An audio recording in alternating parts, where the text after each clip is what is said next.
நிறைய மெக்கானிக்ஸ்க்கும் ஃபார்மர்ஸ்க்கும் ஒரு பெரிய டைம் சேவிங்கான ப்ராடக்ட் இது பார்த்தீங்கன்னா ஹெச்டிஓஸ் கனெக்டர்ஸ் சிம்பிளாக ஓரிங் டைப்பில் லாக் பண்ணுற மாதிரி இருக்குது. உங்களுக்கு ஈஸியாக புரியணுன்றதுக்காக நான் சின்ன சாம்பிள் பைப்ஸ் வச்சு எக்ஸ்பிளைன் பண்ண போகிறேன்.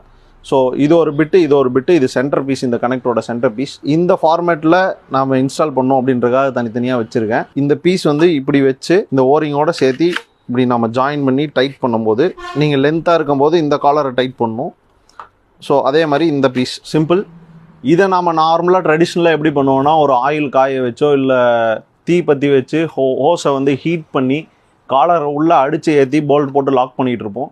ஸோ ரொம்ப சிம்பிளாக வந்துருச்சு. மேக்ஸிமம் ஒரு 5 மினிட்ஸில் ஒரு 2 ஹோஸை நம்ம ஜாயின் பண்ணிடலாம். சின்ன பிட்டுங்கிறனால இங்கே நம்ம ஈஸியாக பண்ணிட்டோம். ஸோ நீங்கள் நார்மலாக லைனில் போயிட்டு இருக்கிற ஹோஸை ஜாயின் பண்ணணும் அப்படின்னா கூட ஒரு 2 to 5 மினிட்ஸில் இந்த மாதிரி ஈஸியாக ஜாயின் பண்ணிக்கலாம்.